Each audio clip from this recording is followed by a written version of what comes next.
I was 13 when I first got access to a computer. My parents bought me a Macintosh in 1984 when I was 8 years old. I was in 6th grade. I learned to code in college. Freshman year, first semester, intro to computer science. I wrote a program to play tic-tac-toe. I think it was pretty humble beginnings. I think the first program I wrote asked things like, what's your favorite color? Or how old are you? I first learned how to make a green circle and a red square appear on the screen. The first time I actually had something come up and say, hello world, and I made a computer do that. It was just astonishing. Learning how to program didn't start off as wanting to learn all of computer science or trying to master this discipline or anything like that. It just started off because I wanted to do this one simple thing. I wanted to make something that was fun for myself and my sisters. And I wrote this little program and then basically just add a little bit to it. And then when I needed to learn something new, I looked it up either in a book or on the internet and then added a little bit to it. It's really not unlike kind of playing an instrument or something or playing a sport. It starts out being very intimidating, but you kind of get the hang of it over time. Coding is something that can be learned, and I know it can be intimidating. A lot of things are intimidating, but what isn't? A lot of the coding that people do is actually fairly simple. It's more about the process of breaking down problems than sort of coming up with complicated algorithms as people traditionally think about it. You don't have to be a genius to know how to code. You need to be determined. Addition, subtraction, that's about it. You should probably know your multiplication tables. You don't have to be a genius to code. Do you have to be a genius to read? Even if you want to become a race car driver or play baseball or build a house, all of these things have been turned upside down by software. What it is computers are everywhere. You want to work in agriculture?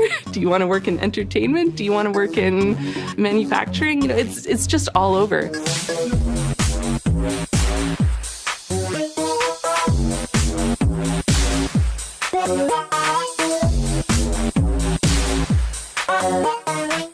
Here we are, 2013. We all depend on technology to communicate, to bank, information, and none of us know how to read and write code.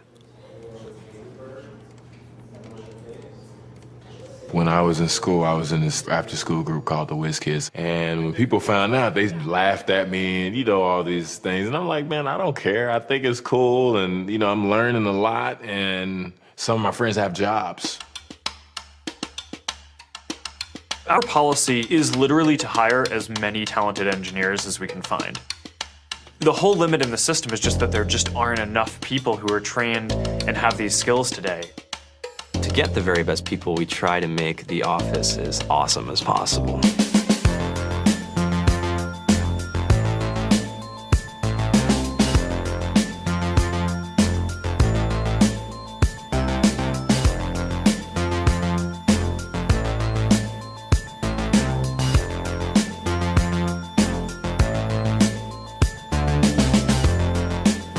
We have a fantastic chef. Free food. Breakfast, lunch, and dinner. Free laundry. Snacks. Even places to play and video games and scooters. There's all these kind of interesting things around the office and places where people can play or relax or go to think or play music or be creative. Whether you're trying to make a lot of money or whether you just want to change the world, computer programming is an incredibly empowering skill to learn. I think if someone had told me that software is really about humanity, that it's really about helping people by using computer technology, it would have changed my outlook a lot earlier. To be able to actually come up with an idea and then see it in your hands and then be able to press a button and have it be in millions of people's hands. I think we're the first generation in the world that's really ever had that kind of experience. Just to think that you can start something in your college dorm room and you can have a set of people who haven't built a big company before come together and build something that 1 billion people use as part of their daily lives is just crazy to think about, right? It's humbling and it's amazing. The programmers of tomorrow are the wizards of the future. You're going to look like you have magic powers compared to everybody else. I think it's amazing. I think it's the closest thing we have to a superpower. Great coders are today's rock stars. That's it.